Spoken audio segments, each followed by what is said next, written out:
تر هەموو چاوەکان لەسەرەوەن کە یەکەمین کۆبوونەوەی خۆلی شەشەمی پەرلەمانی عێراق بە چه شێوازێک دەبێت ئایا لایەنەکان ڕێککەوتون لەسەرەوەی پۆستەکان بە چه شێوازێکی یەکلایی بکەنەوە پێکهاتەی داهاتی حکوومەتی عێراق چۆن دەبێت و ڕۆڵی کورد لەم پێکهاتەیەدا چییە سەبارەت بە کۆبوونەوەی یەکەمی خۆلی شەشەمی پەرلەمانی عێراق زیاتر قسە دەکەم لەگەڵ میوانەکەم بەڕێز دانا جەزا ئەندامی پێشووتری پەرلەمانی عێراق کە لە سلێمانیەوە لەگەڵمە بەڕێز دانا سپاس کە لەگەڵ کوردستان 24 بڕیارەکەمێکی دیکە یەکەم کۆبوونەوەی خۆلی شەشەمی پەرلەمان بەڕێوە بچێتە گەرجەنابەت شارەزای سەبارەت بەم کۆبوونەوەی پێمان بڵێ کە مکانیزم و ڕێوکارەکانی کۆبوونەوەی یەکەمی خۆلی شەشەمی پەرلەمان بە چه شێوازێک دەبێت و پێتان وایە ئەمڕۆ بتوانێتەوە کۆبوونەوەیە دەستەی سەرۆکایەتی پەرلەمانی تێدا یەکلا بکرێتەوە؟ بەڵێ سڵاو ڕێزم بۆ جەنابتان بۆ بینەرانی کوردستان 24 طبعا ئاشکرایە کە لە یەکێک لە کۆڵەکە سەرەکیەکانی دیموکراسی یا دیموکراسی لە جیهانە مەسلەی هەڵبژاردنە یعنی ناڵێن تەنها هەڵبژاردن ڕنگانەوەی دیموکراسی بەڵام یەکێک لە کۆڵەکانی هەڵبژاردن بڵێن دیموکراسی هەڵبژاردنە و گرنگترینیانەوەی هەڵبژاردن دایمە لە کاتی خۆی بێ ینی کە 4 ساڵ جارێک بە دەستوردانراوە 4 ساڵ جارێک انتخاباتانە بکرێ ئەمە یەکێکە لە ڕنگانە باشەکان بۆیە عێراق لەمە تا ڕادەیەک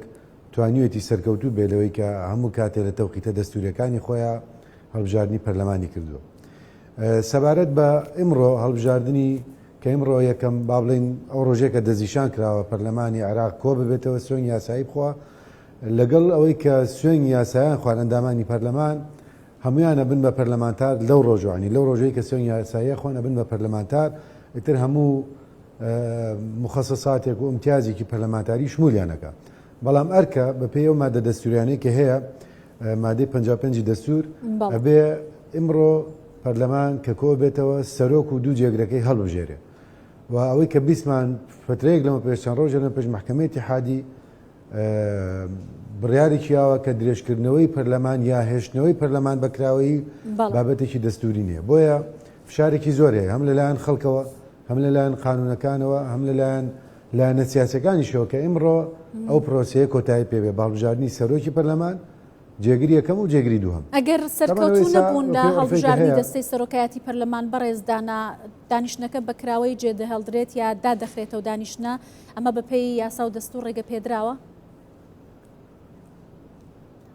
نەخێر نابێ ئەو دانیشتە دابخرێ ئەبێ ئەو دانیشتە بەکراوی بهێڵێتەوە چونکە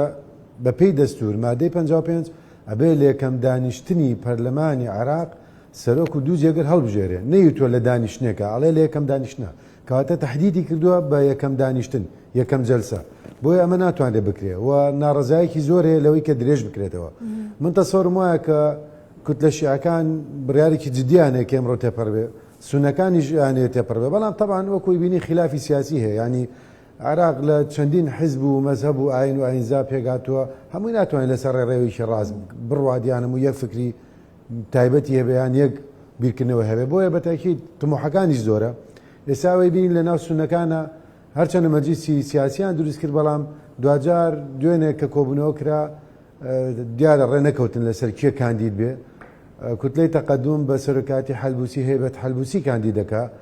لەلایەکەوە کوتلەی عەزم مثەنا سامەڕایی کاندیدەکە ئەو خۆی کاندید کردووە کاڵێمەوە ئەمە قبوڵ نییە طبعا دیارە عنی تەمۆحی حەلبوسیەوەیە کە یەکێک بێ بە سەرۆکی پەرلەمان کە بڵین لە حزبەکەی ئەو بێ یا زۆر نزیکەوە بێ بەڵام بەقوت نەبێ زۆر ئەوە وازە دایمە سیاسەتی محەممەد حەلبوسیەوە بۆکەیچێک زۆر بەقوت نەبێ سەرۆکی پەرلەمان بێ بەڵام مثەنا سامەڕای ئێستا منافیسێک ینی ساگەر بچینە هەڵبژاردنەوە دوو کاندید هەیە تەسەوڕەکەم ئمڕۆ توانێت سەرۆکی پەرلەمان هەڵبژێرێ بەو دوو کاندیدەوە اینجا ئایا بڵێن اتفاقان بەلای مثەنا سامەڕاییە ڕوایان هەیبەت حەلبوسی ئەمە بابەتێکی هەیە چکەوەش بە خۆی ینی لێگانەوەی جیاوازی هەیە ینی هەیبەت حەلبوسی ڕاستە لایەنێکی زۆر پشگیریەکەن لە ناوسونەکان بەڵام پێگەی مثەنا سامەڕایی بەهێزترە بە پێی ئەوەی کە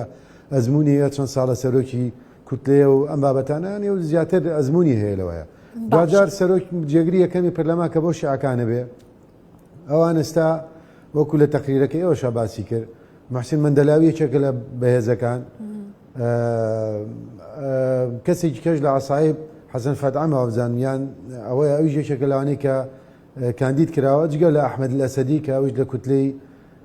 هەر لە ئیتاری تەنسیقیە لە کوتلەی سەنەدە ئەوانە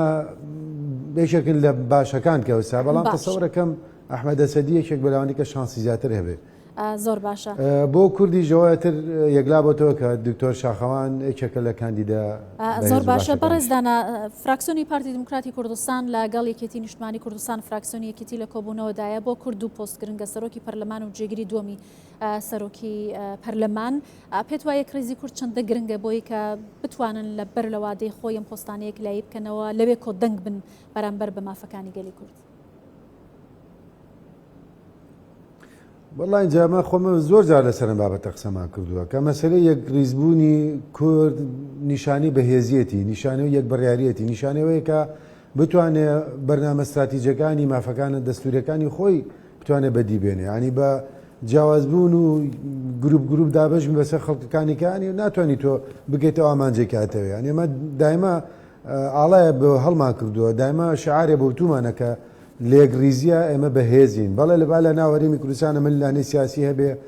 با پێشبڕکێ هەبێ با هەموو شتێگە بێ کە بەپێی دەستور و عورف ڕێگە پێدراوە بێ بەڵام لە دەرەوە هەرێمی کوردستان ئێمە خۆ دیعاکەین هەمومان یەک ئامانجمانیە خزمەتی گەلی کوردستانە هەمومان ئەڵێن ئەمە یەک هەدەفمانەیە چەسپاندنی مافە دەستوریەکانە ئێ باشەکە وایە بۆ ڕێگەکانمان جیاواز بێ بۆ ڕێنەکەوی لەسەر یەک ڕێگا یەک هێڵی گشتی ئەوەی کە پارتی دیموکراتی کوردستان چەندین جارە بانگاوازی بۆ کردو کە با ئەمە لە عێراق یەک ریز بین کێشەکان دەتوانین لە ماڵی خۆمانە چاکین بام لێ یەکلیز بین ئێستا ئەمە لە بەردەمی قۆناغێکی گرنگە دووبارە هەنگاوە دەستوریەکان دەست پێەکە ینی ئێستا کە ئەمڕۆ سەرۆکی پەرلەمان جێگر هەڵبژێرا لە ماوەی 30 ڕۆژە بێ سەرۆکی کۆمان هەڵبژێرێت کە ئەمە حەسەی کووردە ئەمەش بۆ خۆی تەحەدایکی گەورەیە بۆ کرد ئایا بە یەک مڕەشەحەوە چن اتیفاقەکەن لەسەری یان هەرێکە و مڕەشەحی خۆی بە دووبارە ململانێکە دروستە بێتەوە. زۆر باشە زۆر سپاس دەکەم بەڕێز دانا جەزا ئەندامی پێشووتری پەرلەمانی عێراق لە سلێمانیەوە لەگەڵ کوردستان 24 بووی زۆر سپاس.